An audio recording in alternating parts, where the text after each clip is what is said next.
की कुर्सियां सोफे सब इस तरह से पैक करके रखे गए हैं।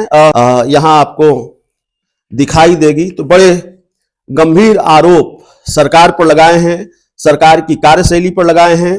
और सबसे बड़ा आरोप ये कि प्रतिशोध की भावना से सरकार काम कर रही है। और 2 दर्जन से ज्यादा 25 ऐसे बंगले हैं, तकरीबन 25 ऐसे बंगले हैं जिसमें अनाधिकृत रूप से नेता रह रहे हैं।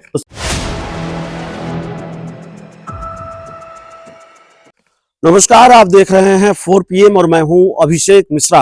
देखिए, इस वक्त हम आरजेडी के पूर्व MLC सुनील सिंह के सरकारी बंगले में हैं। हालांकि ये बंगला अब उनका रहा नहीं, ये सरकारी बंगला उनका रहा नहीं।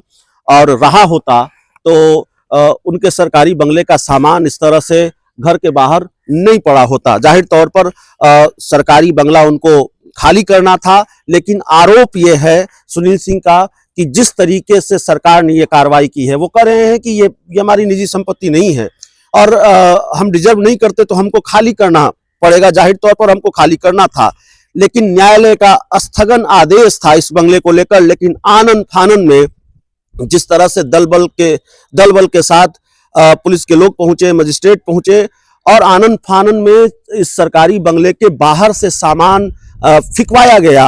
और साफ तौर पर यह लग रहा था कि प्रतिशोध की भावना से सरकार काम कर रही है। यह हमारा आरोप नहीं है, ये आरजेडी के दिग्गज नेता पूर्व MLC सुनील सिंह का आरोप है। और वो साफ तौर पर यह कह रहे हैं कि प्रतिशोध की भावना से सरकार काम कर रही है। अगर काम प्रतिशोध की भावना से नहीं हो रहा होता तो वो तो यहाँ नहीं थे, वो रांची में थे। उनके परिवार का कोई सदस्य इस बंगले में, इस सरकारी बंगले में मौजूद नहीं था और अदालत का स्थगन आदेश था। और बावजूद इसके इस सरकारी बंगले को इस तरह से खाली कराया गया, सामान फेंका गया। और बाद में पैकर्स को बुलाकर, मूवर्स एंड पैकर्स को बुलाकर सुनील सिंह ने अपने सामान को इस तरह से ये किया। इस बंगले की हालत आप देख सकते हैं। और जाहिर तौर पर यह बंगला हम आज इसलिए भी दिखा रहे हैं कि अभी इस बंगले को लेकर, इस सरकारी बंगले को लेकर बवाल बढ़ने वाला है। इस सरकारी बंगले को लेकर बवाल बढ़ेगा और इस सरकारी बंगले को लेकर राजनीति की गर्माहट भी बढ़ेगी। कुर्सियां सोफे सब इस तरह से पैक करके रखे गए हैं। ये तस्वीर हम आपको दिखा रहे हैं। और रखवाली के लिए सुनील सिंह के जो डॉगी हैं वो हैं, रखवाली कर रहे हैं। ये सारी चीजें हम आपको दिखा रहे हैं इस सरकारी बंगले की।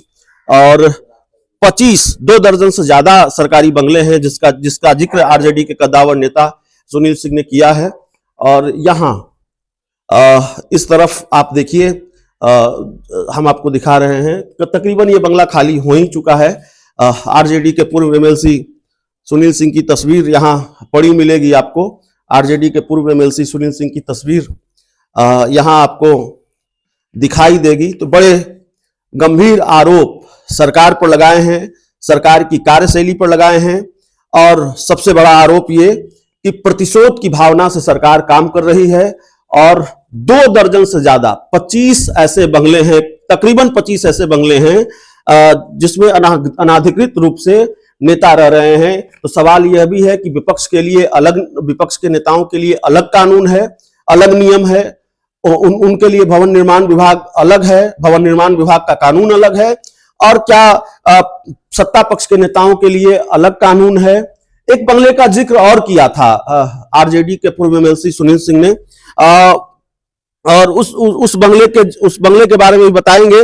और आगे हम कोशिश करेंगे कि हमारी बातचीत हो आरजेडी के पूर्व MLC सुनील सिंह से, क्योंकि उन्होंने गंभीर आरोप लगाए हैं। लेकिन एक बंगला जिसका जिक्र किया, सवाल उठाया, नीतीश कुमार के सबसे करीबी नेताओं में से एक हैं, सीतामढ़ी के सांसद हैं देवेश चंद्र ठाकुर, और उनके बंगले का जिक्र किया। और ये सवाल उठाया कि सांसद को राज्य में बंगला कैसे अलॉट हो सकता है। ये सवाल उठाया कि कोई व्यक्ति, कोई नेता जिनको सरकारी बंगला अलॉट हो, वो सरकारी बंगले का नामकरण कैसे कर सकते हैं। तिरहुत सदन किसी सरकारी बंगले का नाम कैसे हो सकता है, ये सवाल भी उठाया।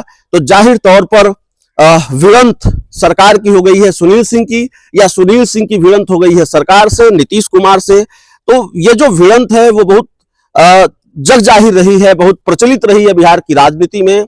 नीतीश कुमार से लगातार भिड़ते रहे हैं और अब आरोप यह है कि प्रतिशोध ले हिसाब किताब चुकता कर रहे हैं नीतीश कुमार। नीतीश सरकार हिसाब किताब चुकता कर रही है और ये जो पूरी कार्रवाई है प्रतिशोध की भावना से किया गया है। ये जो पूरी कार्रवाई है ये बदले की कार्रवाई है। नहीं तो बंगला खाली करना था, बंगला खाली होना था, लेकिन जिस तरीके से ये पूरी कार्रवाई की गई, बंगले को खाली कराने की कार्रवाई की गई, वो कहीं से सही नहीं था। वो एक बदले की कार्रवाई साफ तौर पर दिख रही थी। तो जाहिर तौर पर अलग अलग बयान भी आ रहे हैं, लेकिन आरोप गंभीर लगाए गए हैं और अब सरकारी बंगले को लेकर एक सियासत बिहार में फिर शुरू हो गई है। एक बंगला खाली हुआ है तो कई और बंगले खाली क्यों नहीं हुए हैं, इसको लेकर बिहार की राजनीति का पारा चढ़ेगा। बिहार की राजनीति की गर्माहट बढ़ेगी। जाते जाते हम एक बार फिर ये तस्वीरें दिखा देते हैं। ये वो इलाका है जहां बड़े नेताओं को या मंत्रियों को इस तरह के बंगले अलॉट होते हैं। बगल में बिहार सरकार के मंत्री रत्नेश सदा, बगल में नेता विधायक दल कांग्रेस के शकील अहमद का घर है और भी कई बड़े लोगों को ये बंगला अलॉट किया गया है। तो जाहिर तौर पर और जो हमारे पास जानकारी है कि कई ऐसे लोग भी हैं जिनको इसी टाइप का बंगला अलॉट है, जो उसकी अहर्ता नहीं रखते, जो उस बंगले को डिजर्व नहीं करते।